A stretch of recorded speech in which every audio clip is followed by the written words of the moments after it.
What we want to discuss a little bit today is a very big issue and a very important one. And that is the idea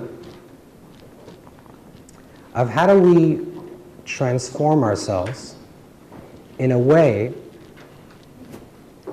that we are no longer living what we'll call from the outside in, but live from the inside out. Or another way to phrase this would be, how do we change our life from living as a slave to a master? Let me give you a simple example of what this means, and then try to unpack this idea. You wake up in the morning, and it's a nice sunny day, and you're on vacation. Do you feel good? Yes. Very good. You wake up in the morning. It's Monday morning. You're back at your job. You have to go to the job today. You wake up in the morning, and it's pouring rain outside, and it's dark. How do you feel? Not so good. Not so good. This is natural. So who decided how you're going to feel about your day? Did you decide? Nope. You actually didn't. You know who decided? The weather. So if you wake up in the morning and the sun is shining, you feel good. Who chose your day? The weather. If you wake up in the morning and it's raining, who chooses your day? The weather. You come to work, and someone walks over to you and says, by the way, you look radiant today. You look so beautiful. And inwardly you smile to yourself and you feel good about yourself. It happens? I don't know if it happens to men, but I'm sure it happens to others. Or someone walks over to you during the day and says, you know, by the way, I didn't realize you're actually so brilliant. Your ideas are amazing. You feel good about yourself. This is the natural, instinctive reaction of the human being, but you know what happens? The reverse. You come to work and someone says, by the way, your outfit is terrible. And you really look ugly. And you know, I thought you're smart, but you're really not that smart. And then you start feeling bad about yourself. So who creates your sense of self-worth? Another person. Someone comes along and says you're smart, you feel good about yourself. Someone comes along and says the opposite, you feel bad about yourself. So how do you define yourself, or how are you creating your image of self, is really not from within yourself, but it's from the exterior. The perception of others about you creates the image of who you are. If some people, and enough people, come along and say you're smart, if as a child your parents kept on telling you that you're a very smart child, then you probably think you're smart. Then when you come to school and you don't get such good marks, you wonder why. But this is what the image is created. If someone from a young age kept on pushing you down and telling you that you're not worth anything, and you're lazy, and you don't have discipline, and they tell you this constantly, someone constantly tells you this, what happens is that this creates the image of self. So this is the difference between a person that is choosing how they're going to live versus a person whose life is already chosen for them. Because your reactions and your perceptions and your definitions of yourself is not created from the inside out, but it's created from the outside in. This is one important thing that we have to understand. And if we could somehow change this perception, that instead of being completely dependent on the impressions of others, for better or for worse, because it has to work both ways. We can't say that we're just going to take compliments and we're not going to take insults, because it works both ways. If you're impressed both ways. So how do we change ourselves in a way that we become masters of our own existence and we live from the inside out, and we choose our responses, and we choose the way we want to live. You're following? This is the issue that we have to understand. This is one important thing. The next important thing, which we're going to try to unpack, is this idea of change. And when we talk about change, let's give a very simple example. Let's say someone decides that they're not going to eat cake anymore. They need to go on a diet, and they decide that they don't want to eat any more cake. You don't have to raise your hand if this happened to you, but I'm sure at some point in your life you made such a resolution that you're not going to eat this or not going to eat that, not going to be this or not going to do that, right? We all do this. So one day, maybe your birthday, you sit down and you think about your life and you say, these are the things that I want to change about myself. This is a very simple resolution. I am going to no longer eat cake. Why? Because the sugar is not good for me, and I don't need these extra pounds, and I never need this. Instead of eating cake, I'm going to eat a piece of chocolate after a meal, and everything's going to be fine. Okay, so this happens Sunday evening. Sunday evening, you made this resolution. Sunday night, there's dinner, you served a piece of cake, and you say, nope, I just made a resolution, I'm not going to eat cake because it's not good for me. And the cake is put back into the fridge. Somehow, at 12 o'clock at night, you find yourself in the kitchen, in front of the piece of cake, eating it.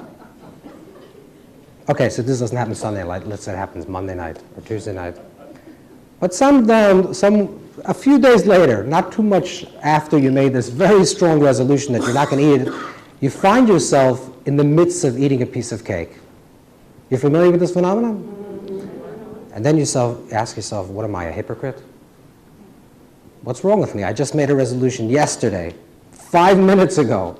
I'm not going to do this. I understand it's not good for me. So what you tell yourself is, okay, I slipped one time. I'm never going to do it again. I promise. I'm never going to eat cake again. This happens Sunday evening.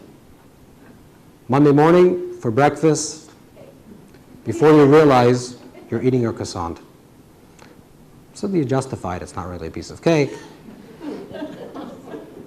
But in the afternoon, you find yourself again. Do you understand this repetitive behavior? Basically, we make resolutions to change, but we never do.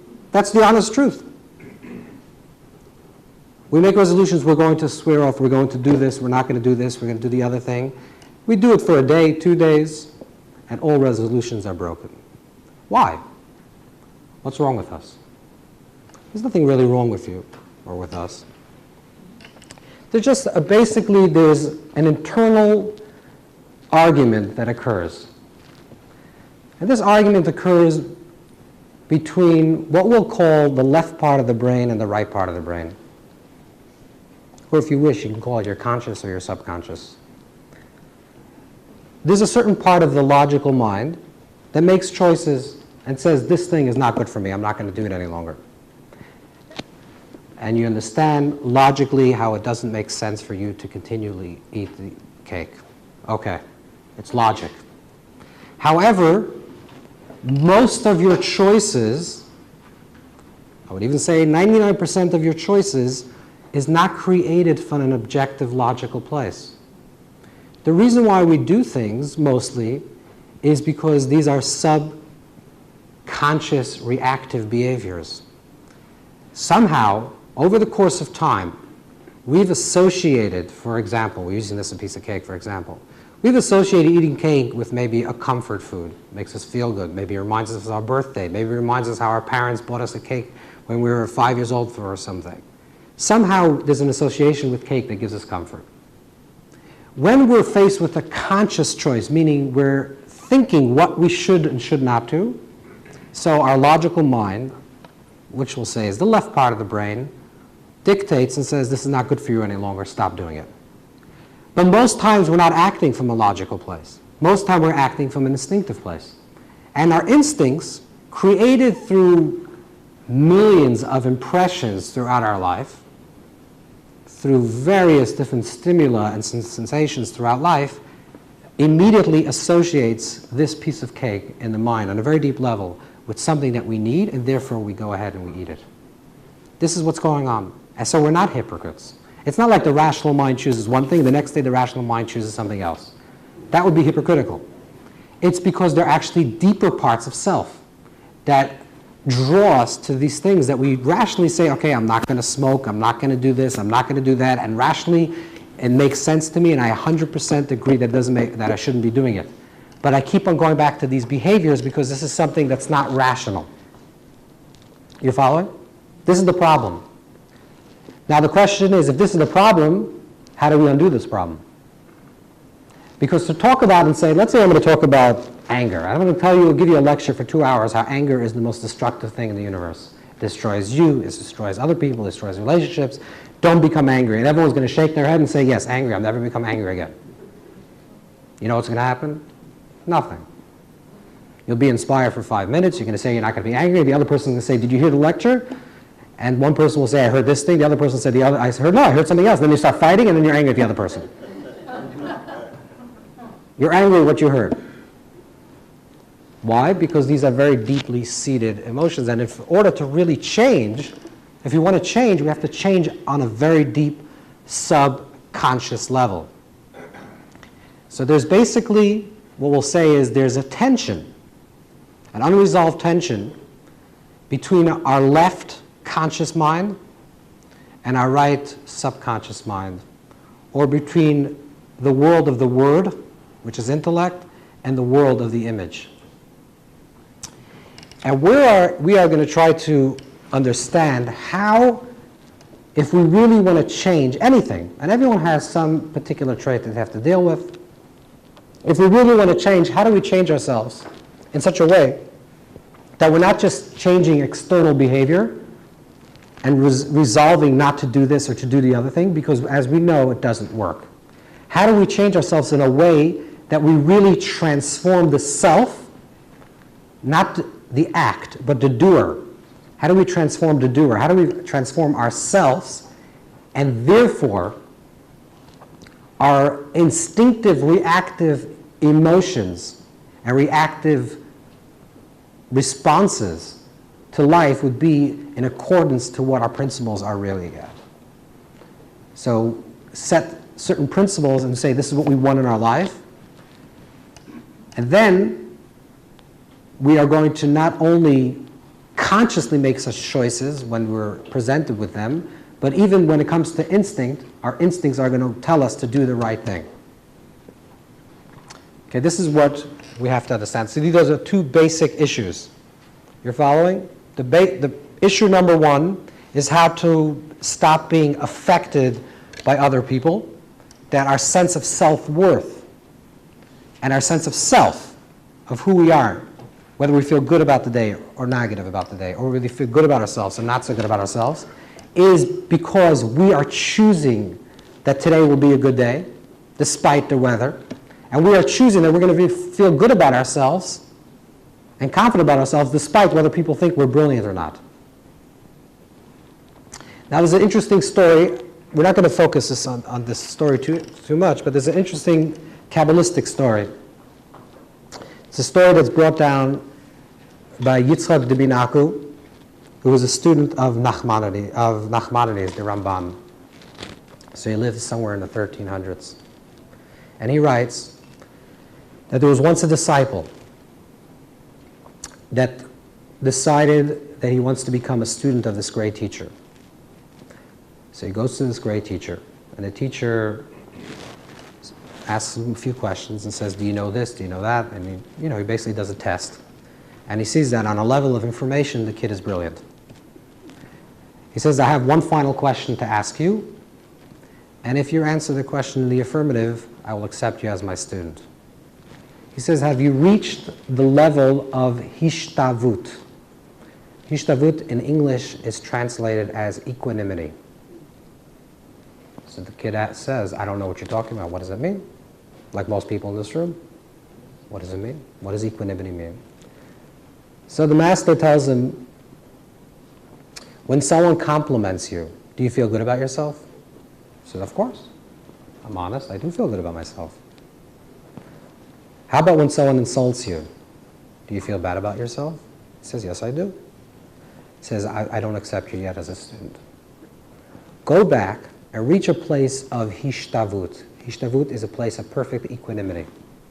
When you reach a place of perfect equanimity, equanimity from the root word of equal, when you can stay even, equal, both when people are praising you and when people are insulting you, then you have reached a plateau where you are beginning to become a master of your own existence.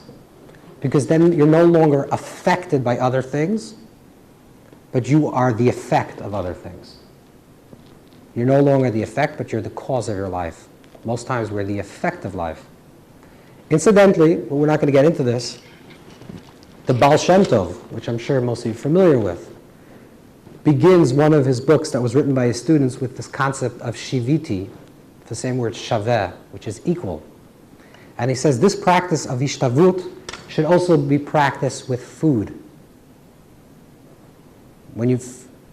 Some people drink coffee in the morning. Some people say that they can't function without coffee. And some people have an excuse for being rude because they didn't yet have their coffee. This is the opposite of hishtavut. True hishtavut is that it doesn't make a difference what you eat. Now, I'm telling you very high spiritual levels. But it's a practice, at least an aspiration, and then there's a higher level in that, which is the appreciation of taste that comes from a place of transcendence. But the basic level is, it doesn't really matter what you eat. It doesn't really matter what the weather is. It doesn't really matter what people think about you. I'm happy, I feel satisfied, and I want to do what I have to do. That's hishtavut. I'll tell you a little story. I told you I'm not going to say stories, but this is a story that comes to mind, so I'll tell it to you. Many years ago, I was at a bris, circumcision. And usually a bris is done very early in the morning. People have to work, and you want to do it in the morning because the mitzvah to do the bris as quick as possible, as early as possible, so you do it early. So let's say the bris is 6 a.m. After the bris, you usually make a suda, a meal. And a proper meal is a meal that also includes meat. Now, most people don't eat meat in the morning. I don't know if you do, but I think most people, 7 a.m., do not eat meat. So I was sitting at this bris, and next to me, this older Hasidic Jew sits down. His name is Chaim Tashkent. He sits next to me. And it's 7 a.m. Half the people just woke up. Most people are sipping a coffee in their dreams. And he's all excited and happy. He sits down next to me. And I'm going to describe his morning breakfast. So what he did was like this. There was food on the table, right? It was, what is it called? A buffet. Excellent.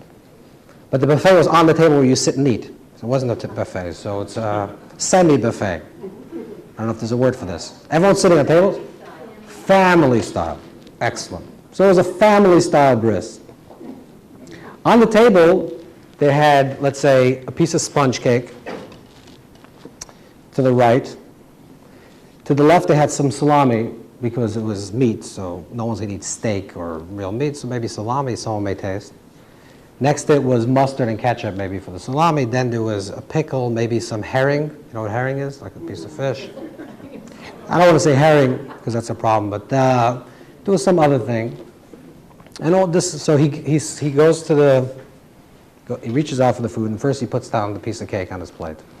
Okay, that's pretty normal, right? A piece of cake. Next, the next thing to the left of the piece of cake was ketchup. So he took ketchup and put on his cake. Then to the left of that was a pickle, maybe. Put a pickle, then a piece of salami, then some. The thing was not edible. I mean, you have to be like, semi, I don't know, maybe starving in an island to eat it. And he makes a big blessing with a smile.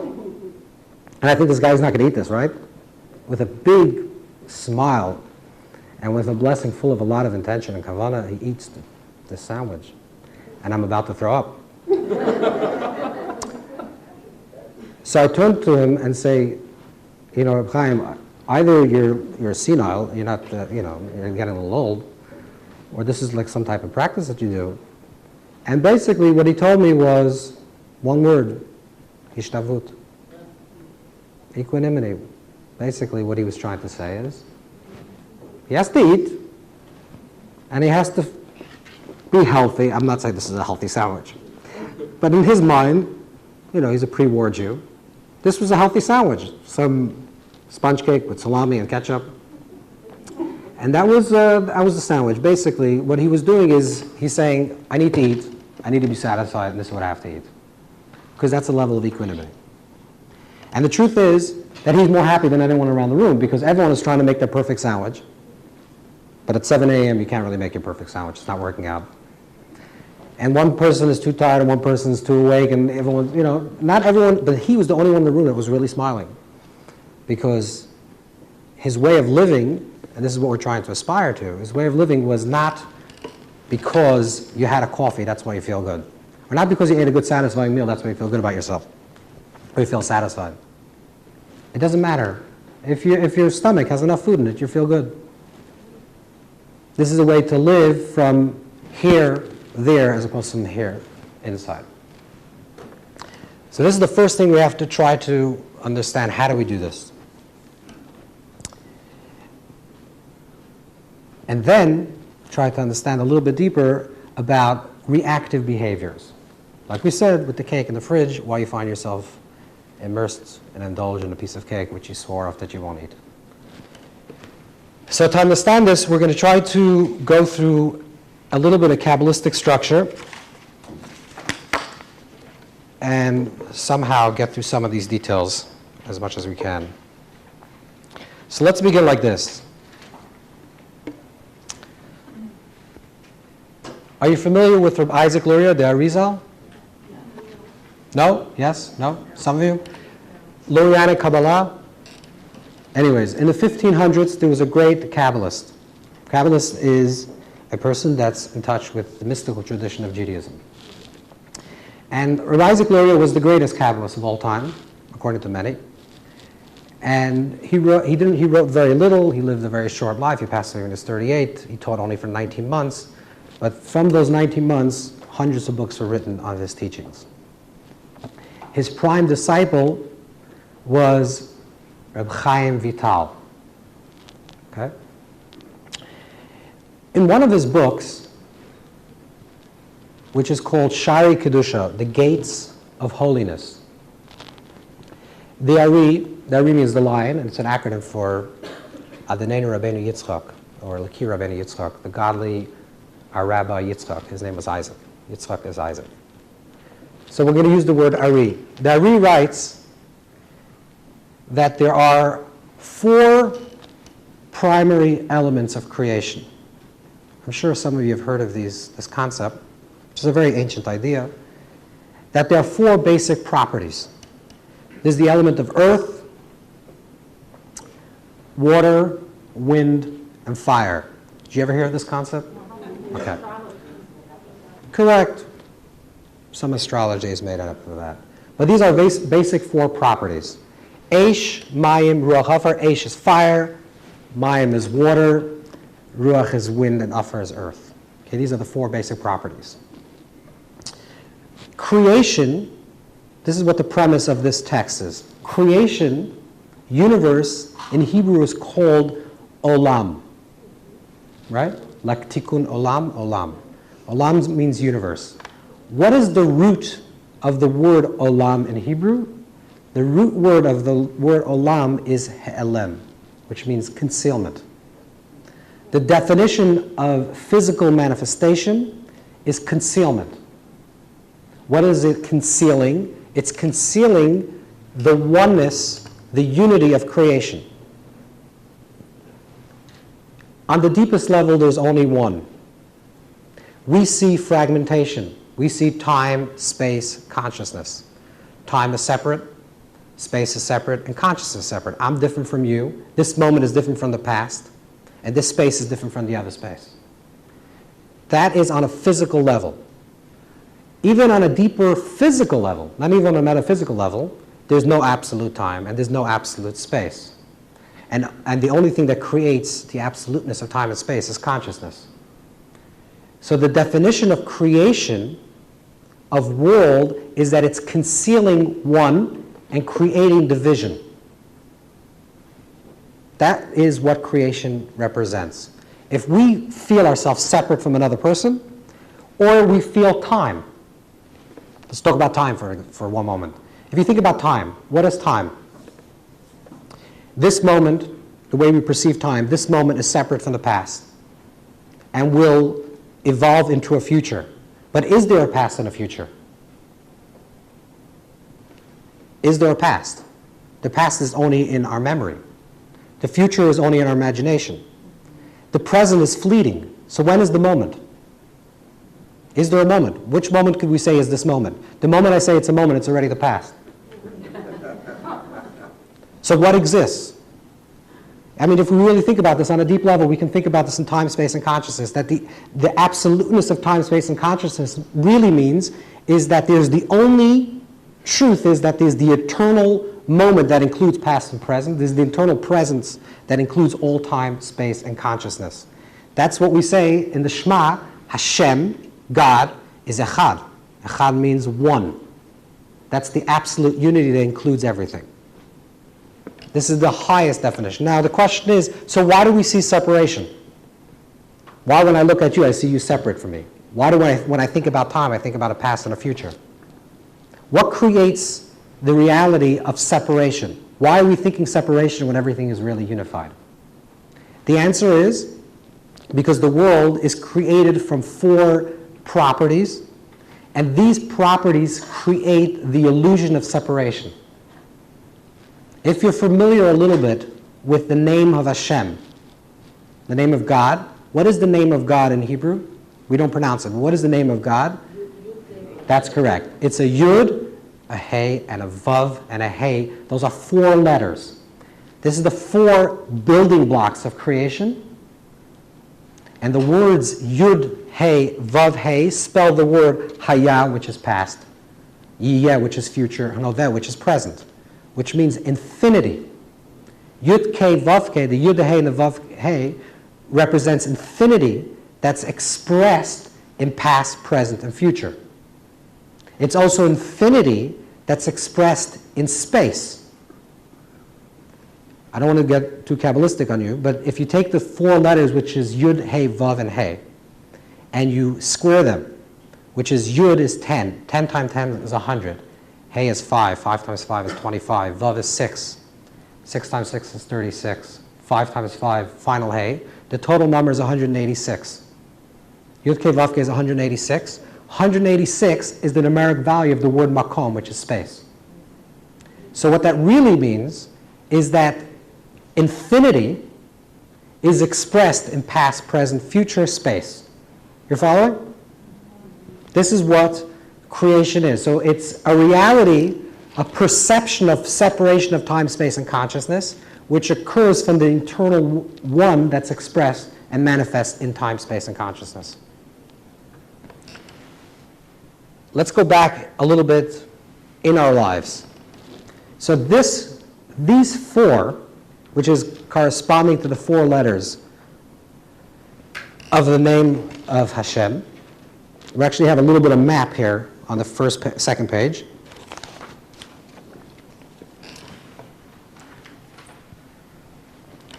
These 4 correspond to the 4 spiritual universes, which we're not going to talk about now. But this is a process of creation. So it begins with emanation, creation, formation, actualization. Every type of creation goes through these 4 processes. If we want to create, if you want to write a piece of music, you want to make a piece of art, you want to create a relationship, it all begins and ends with these 4 processes. It first begins as an emanation, which is an idea, a perception that this is what I want to create. The next process is the actual creation of the idea. You get the easel, you get the paint, you're actually creating. The next process is formatting this image that you want to create. And the final process is actualization. This is the four processes. This also works internally, besides creation externally, but internally. If you're creating something within yourself, an idea, first you have the perception of the idea, that this is what you want to create. Then you understand the details, how you're going to create it.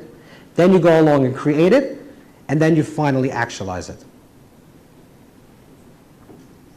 Is everyone following? Okay. These are the four stages. This also corresponds to the four basic levels of consciousness. There are four levels of consciousness. With God willing, when we talk about reincarnation, maybe later on in the evening, we'll talk about the different levels of consciousness. There are four levels of consciousness. The first level of consciousness is intuiting and intuition. The second level of consciousness is thinking. The third level is feeling. And the fourth level is sensing, which means that there is a spiritual consciousness, an intellectual consciousness, an emotional consciousness, and a physical consciousness, a kinetic consciousness. These are the four levels of consciousness. We said that there are four basic elements.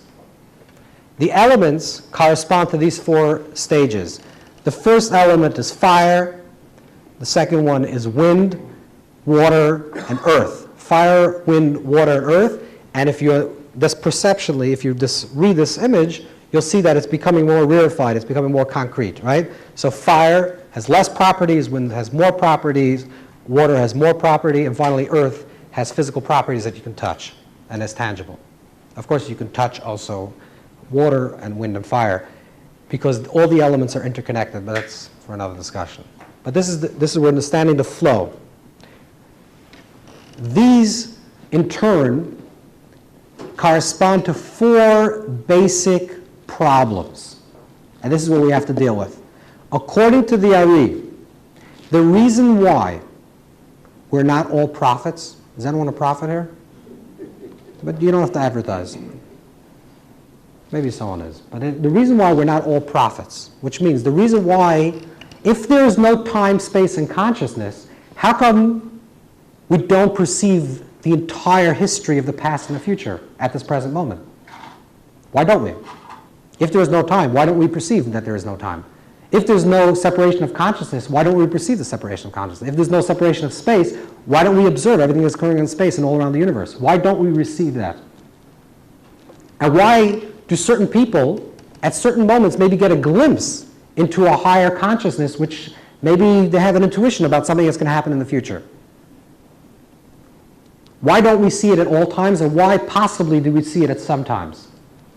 And the answer is because there are four elements that correspond to four internal issues, that these are considered the concealments that don't allow us to have the transparency to go beyond time and space and consciousness.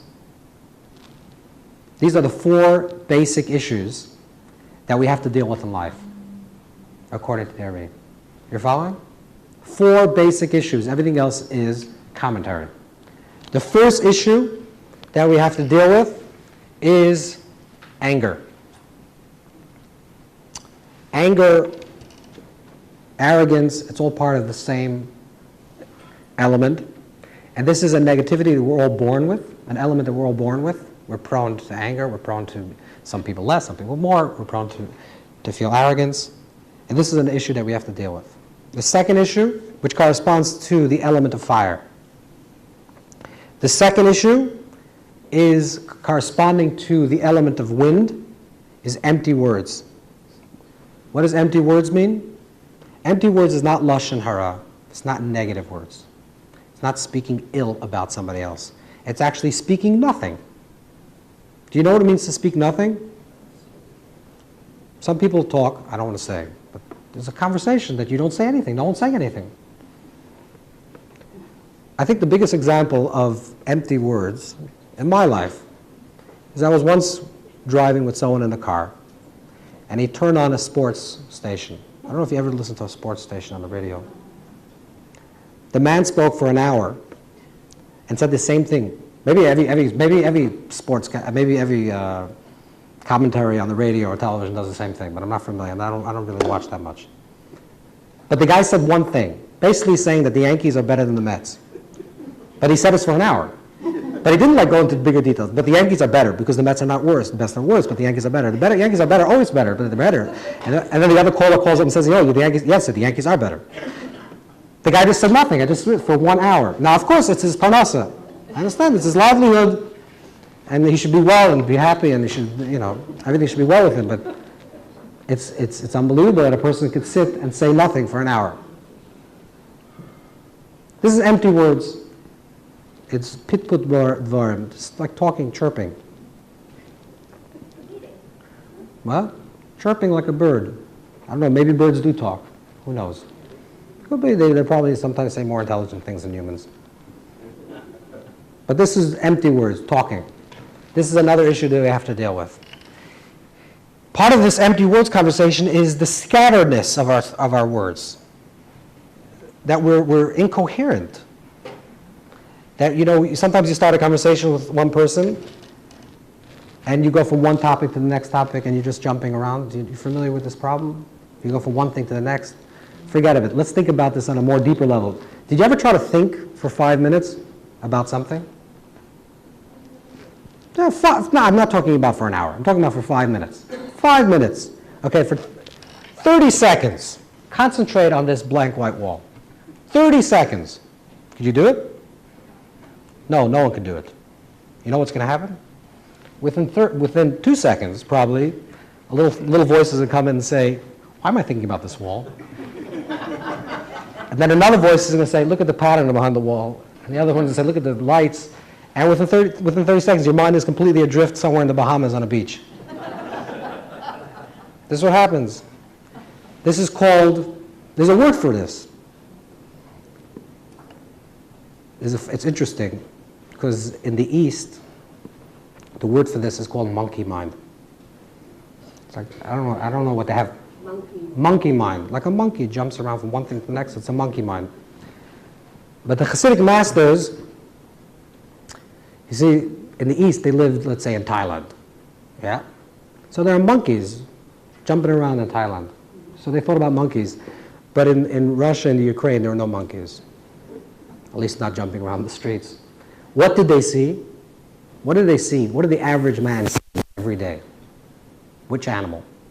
A horse. Correct. So the Hasidic masters didn't call it monkey mind, they call it machshavas hasus. Horse thoughts. Horse thoughts, monkey mind. It's the same idea. You walk down the street, an alarm goes on, you think about the alarm. You see a guy, you think about the guy's nose. The nose reminds you of your friend. The friend reminds you of something else you did. It reminds you of your lunch. The lunch reminds you of your supper. And the next thing you're thinking about, you're again, you're back on the beach in Aruba.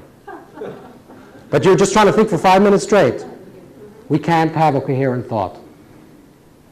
And of course, then we wonder why our words are not coherent and why our actions are all scattered, because we have a scattered mind, scattered words, scattered actions. So the next big klipa, you know what the word klipa means? Klipa means concealment.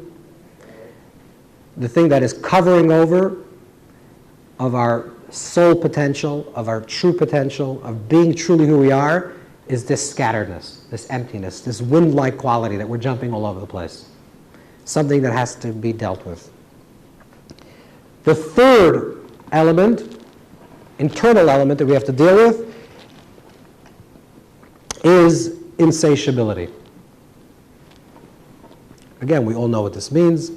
Insatiability means, as it sounds, you want something, you get it, you want it more. You think that if you're going to buy, I don't have this problem, but there's some people in this world that have this problem. Not because I'm a very spiritual person, because I don't have too many pairs of shoes. But some people feel if they're going to buy this pair of shoes, this is going to bring them satisfaction. I only need this last pair of shoes for the season I'm talking about, not forever. This last season, it's the summer season, I need to get 13 pairs of shoes for the summer. In case it's cold, it's hot, I have to hike, not hike. There's a whole list of things that have to be done. And you think if I get this last pair of shoes, I'm happy. What happens? The next morning you wake up and you say, there's one other pair of shoes that I have to get. And let's say you say, by 40 I want to make $1 million. 40 comes, you make $1 million, you think you're happy? because then you say by 45 I need to make 2. And there's an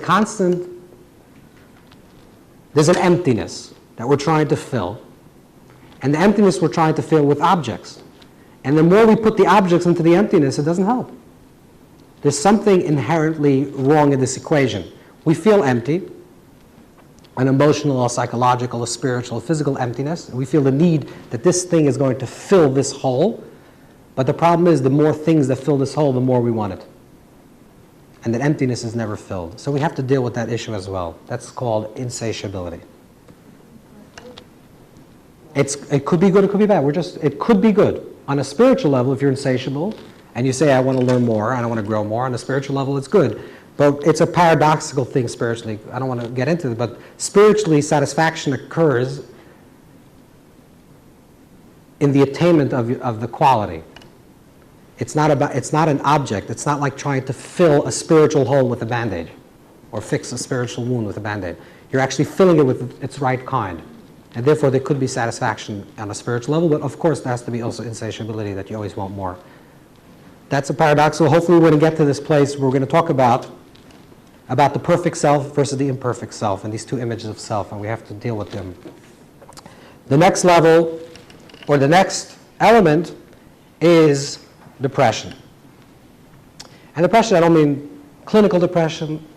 God forbid if a person is clinically depressed, they have to go take some medication. We're talking about a person that's down and feels, the Monday morning blues.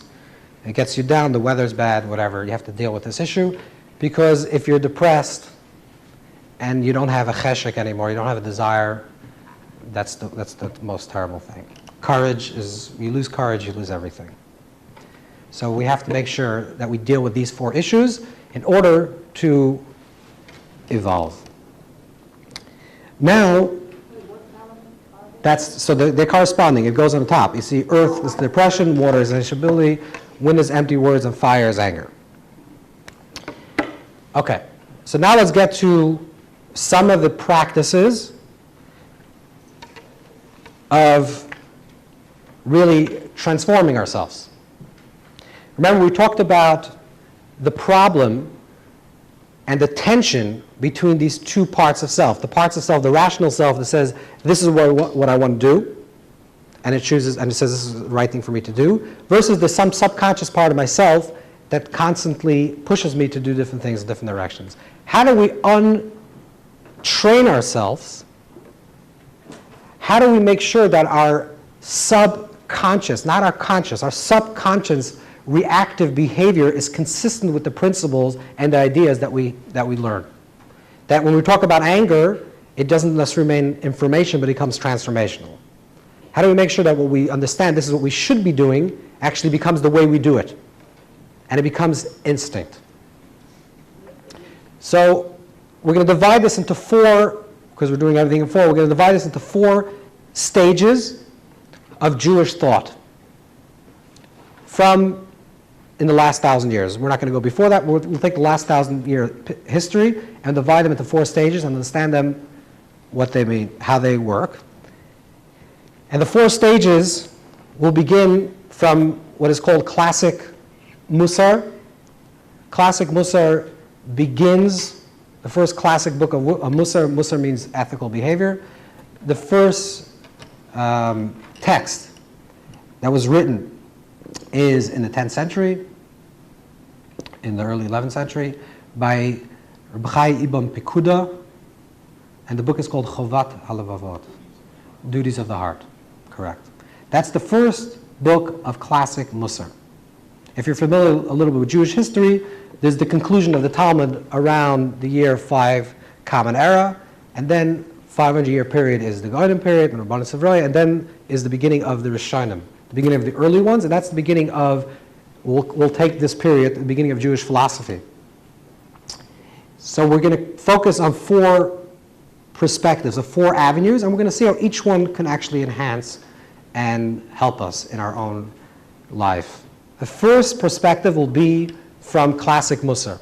Classic Musar begins, like I said, in the 10th century, and it moves till about the 1700s, the 18th century.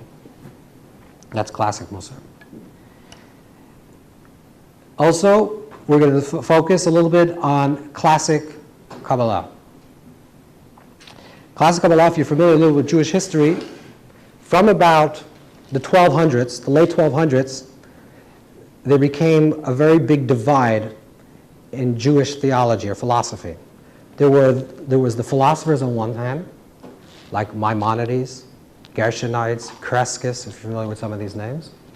That was on the one hand. And then on the other hand, you had the Zohar, Nachmanides, Rabbeinu Bachai, and all the students of the Ramban.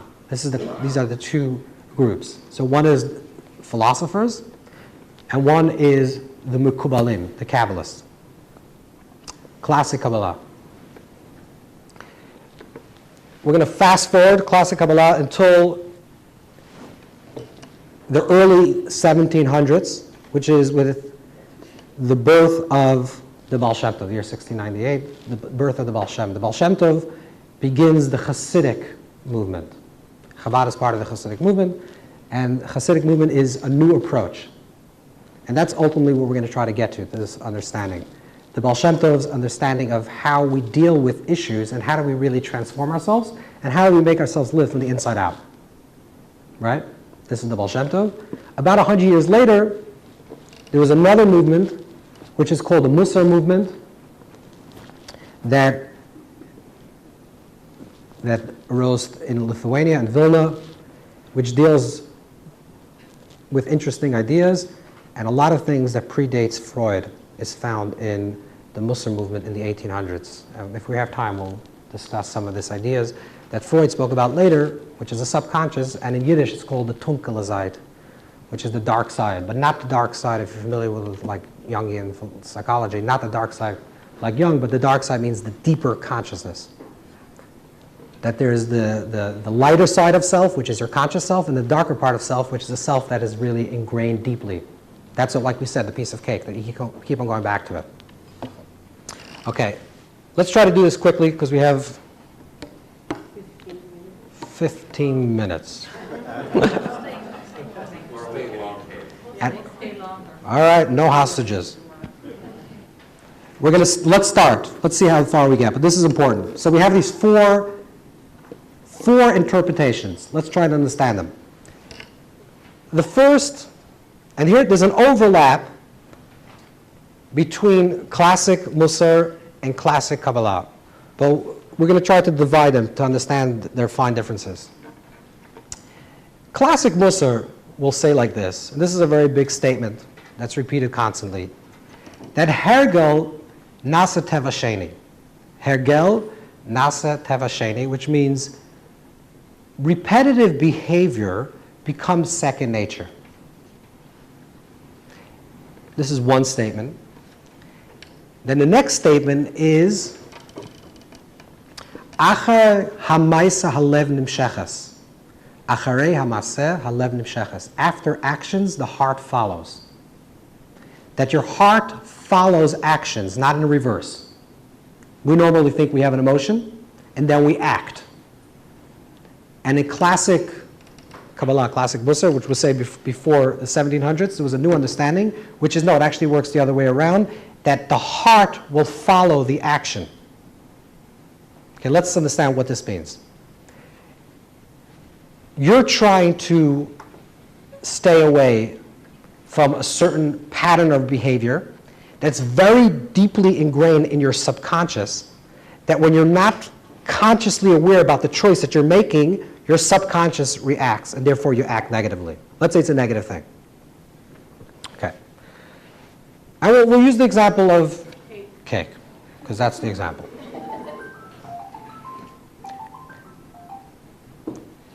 So like this. Every day, think about your life and say, okay, when do I eat cake? I'm not asking you a question. Thinking about the issue, when do I eat cake?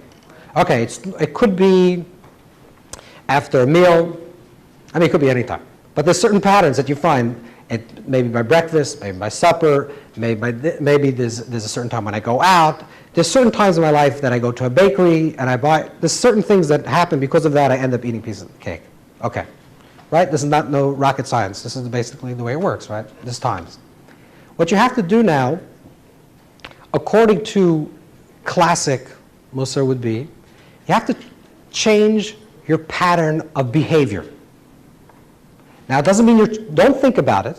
Don't start saying, okay, I don't like cake, and cake is terrible for me, and it's not good for me, and the sugar and all that. Don't do that. Don't think about the internal reality of yourself. Don't think about the emotional attachment or detachment that you have. Just pretend it's just a physical action. I eat it, and now what I'm going to do, I'm going to exchange this action with another action. This is going to be my response. Normally, when I get angry, I scream. From now on, forget about that anger is a terrible thing. I don't even talk about that. From now on, every time I get angry, I pinch myself. That's what I do. That's the first thing that I do. What that does is, over time, and this is not a magic pill, it doesn't happen overnight. Over time, repetitive behavior becomes your second nature. Everything becomes lodged in your subconscious. It's just a matter of time. If you give up right away and you say, I'm going to do this. Oh, I can't do this because I'm a hypocrite, so forget it. You're never going to grow. But if you say, I'm trying to do this thing, it's not working out, you know what I'm going to do? I'm going to find a new set of responses. What's my new set of responses? My new set of responses, instead of acting this way when this situation comes up, I'm going to act this way. I may feel angry, and I may feel a desire to have cake. I'm not changing my feeling.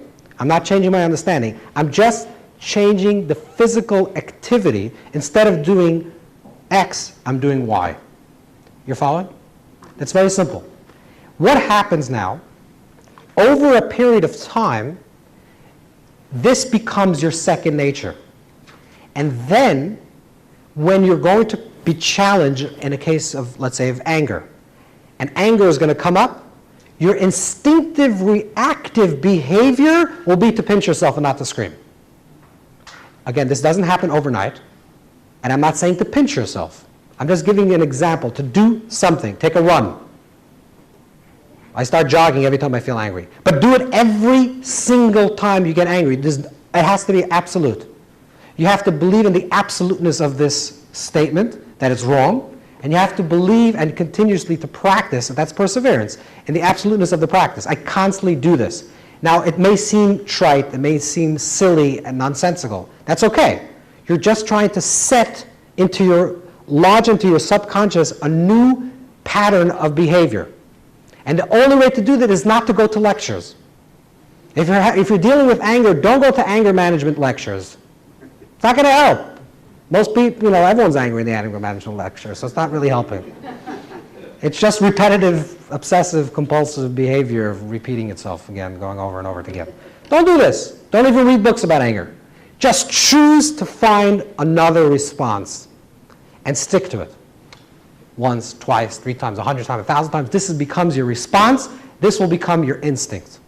I think we'll have to take questions later because I just want to get through a little bit. This will become your instinctive, reactive behavior. This is in part 1. Part of this process is that over time, halev nimsheches acher hamaisim, the heart will be transformed according to your actions. Which means, when we do things over and over and over enough, not only does it become our reactive way of doing things, but it actually transforms the doer.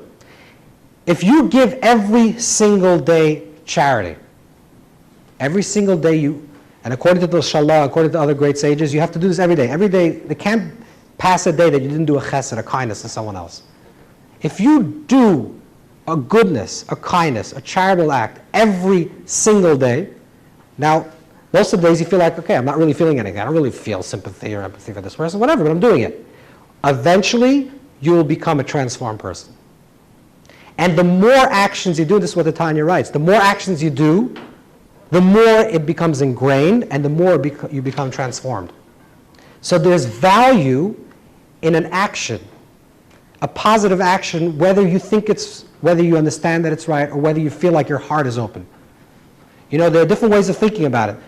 What is the most important act of charity? Is it the act of the giving of the charity? Or is it an act of me reaching a place of being sympathetic to the other person? And the answer is, it'll happen automatically. Do the act, and automatically you'll start feeling sympathy for enough people. But you have to do it once, twice, 3 times, 1,000 times. So the action becomes your reactive behavior, and the action transforms you in a way that you become the charitable person. You become the person that has control of yourself. This is the classic understanding. That's perspective number 1. Perspective number 2 is classic Kabbalah. Classic Kabbalah would be the Kabbalah up until the teachings of the Baal Shem Tov. So we're going to include the Zohar and the Ari in classic Kabbalah. If you're familiar a little with classic Kabbalah, if you ever took a Kabbalah class and read the Zohar, I don't know if you did, if you didn't, but I'm sure everyone heard something about Kabbalah. You open up a Zohar, there's a lot of strange imagery in the Zohar. Demonology and creatures and spirits. There's a lot of what we would call negative imagery. And I have to talk about this, even though we're going to see later the Baal Shem Tov tries to tame this perspective and try to transform it. But I just want to just understand the historical narrative here.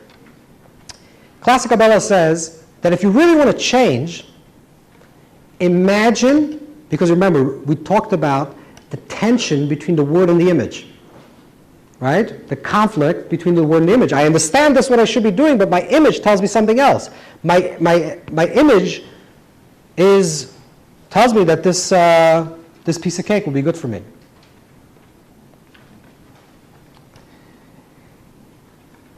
The transformation of imageries, it's a very important thing. I'll just look very quickly. The word nachash, which is snake in Hebrew, also means in the Torah superstition. And according to the Sephora, if you look in the biblical narrative with Adam and Eve, there's a snake. What is the snake? What's this character? What's this character? He has a voice and he talks and he convinces people to do things. What is this?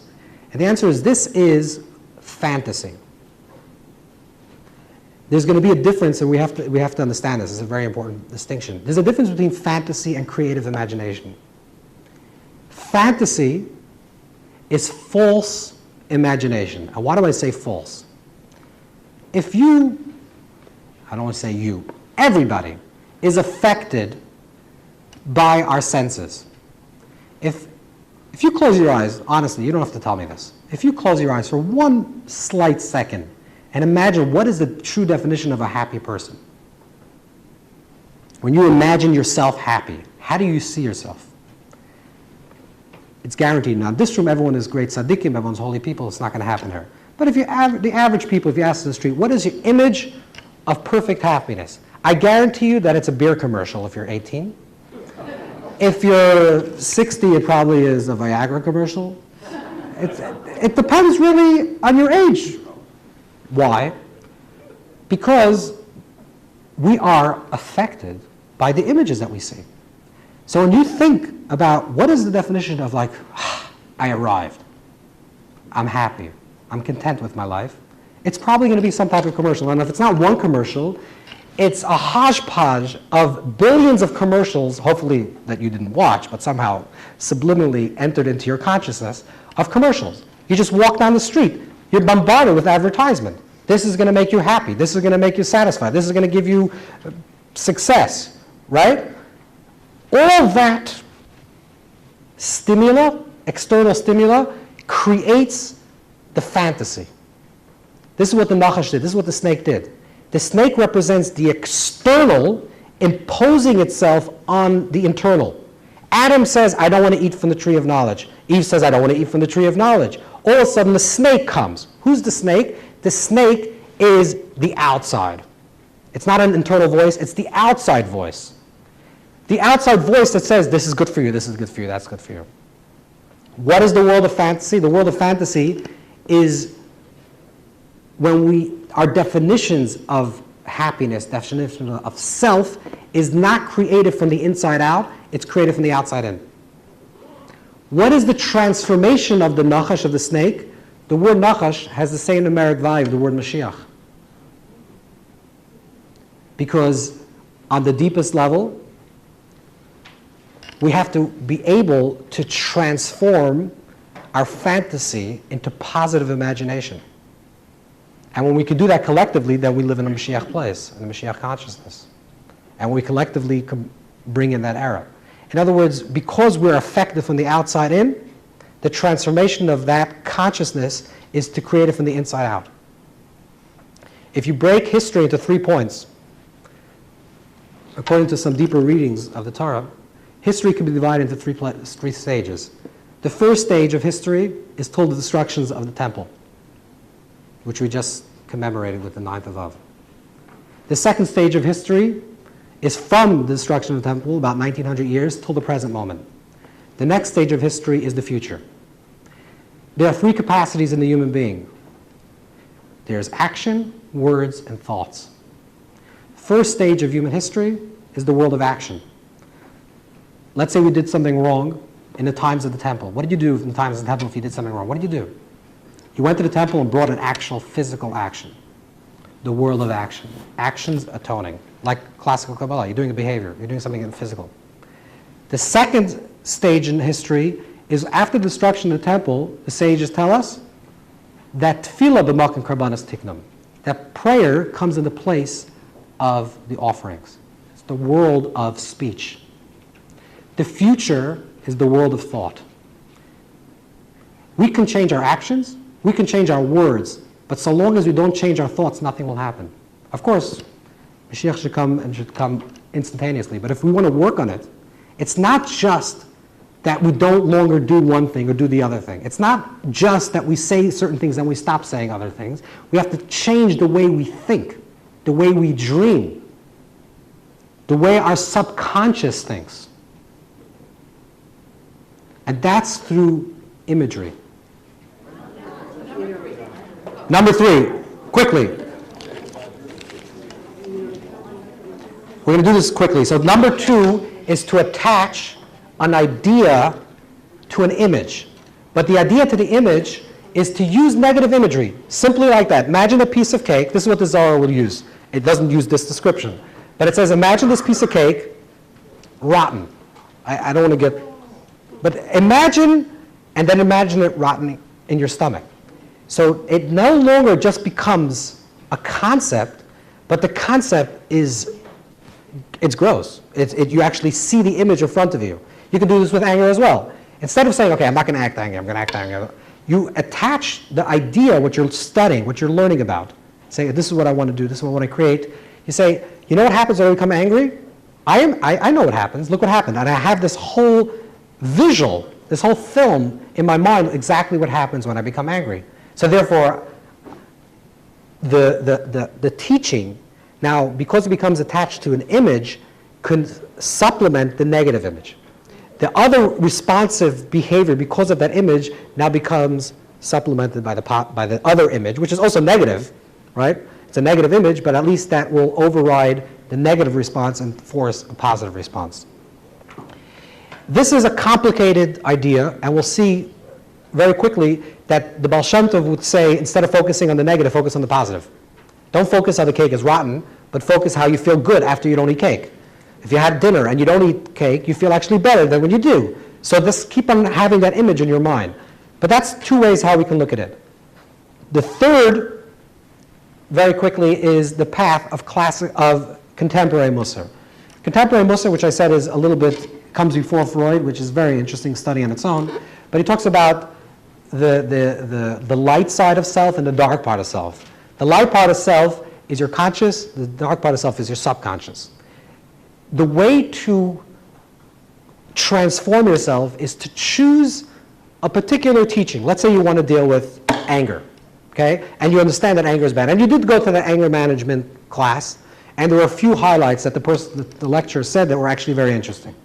Or you read a little bit the Talmud, you read the Maimonides, you read, something terrible, that anger is like idol worship. And okay, you understand that. It's self-serving. Okay. Take that statement, and you know the truth of the statement. Absolutely, 100% on a rational self, you completely believe in the statement. The problem is, like we said, that your reactive behavior will be different. So what do you do now? This path of Musar says, take the statement and put it to words. Make it a song. Let's say the statement says, Kol HaKoyes ki lo yevdu Elazar. If you become angry, it's like you're an idol worshiper. Okay, it's not a positive statement, but it's a negative statement. Take that statement and constantly chant it to yourself over and over again. Why? Because music and repetitive, like behavior, but repetitive sound has a quicker way to enter into your subconscious than a rational thought. Because the rational thought will constantly be repressed from your subconscious because it has a different understanding. But when you put something to a song, or you're chanting it with a lot of vigor and excitement, and you're putting that idea to sound, the sound will slowly penetrate with the message. As opposed to just using the message on its own, put the message to sound. So just like earlier we said put the message to an image, we're now putting the message to a sound. Because imagery, sound, these are all subliminal. And we want to get to that place where the subliminal actually has an effect on us. So when you put it to sound, we can penetrate deeper into our subconscious, and therefore our reactions, when it comes to a situation of anger, that tune will play in your subconscious, and therefore you're going to act accordingly. It's like jingles. Could be, but it's you can do it any type of song. I mean, whatever, you can do a slow song, fast song, whatever, putting the words to a tune. Again, I wish I had enough time to explain this in detail exactly how this works, but this is the concept. I just want to get to the concept. The fourth concept is the path of the Baal Shem Tov. The Baal Shem Tov, his big idea is that everything has to be about inclusion, about love and acceptance, and it's not about beating yourself up. We did that enough, and now let's try to reach a level of internal harmony. Okay, that's a very nice statement, but what do we do? So in Musar it says, your negative inclinations, these proclivities towards the negative is like a thief. So Musar says, if you want to get the thief out of your house, you have to throw him out of the house.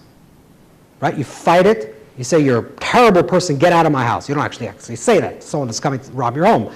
But your reaction is basically suggesting, right, when you come and you pick up a pot or pan and you're chasing the guy out of the house, that's a thief. Your reaction is, you're doing something terrible and you don't belong in my house. Okay. The Baal Shem Tov says that if you do that, you actually don't gain anything. Why? I'm talking about internally, I'm not talking about the thief. Because what happens now is that the thief remains a thief. The thief remains a thief. And instead of robbing your home, we'll go to the next home. And maybe tomorrow we'll come back to your home. So you didn't really gain. By pushing something aside, you're not really transforming it. By just throwing it out, you're not really transforming it. So there's a part of ourselves that we push aside. Okay, I'm not going to have this thought. I'm supposed to be thinking positive thoughts. This negative thought comes into my mind. I'm going to push it aside. It's not going to help. Okay, I push it aside for 5 minutes, but it's going to come back tomorrow. And if you ever practice any form of meditation, you should know this, that if you're having some quiet time with yourself and you're trying to empty your mind and a thought comes into your mind, bless you, a thought comes into your mind and you try to push it away, that's the last thing you want to do. Because the moment you push it away, it starts banging and pushing itself into you. Because that's the thought that's most important to you at this present moment. So the Baal Shem Tov says, don't ignore the thought. Acknowledge it.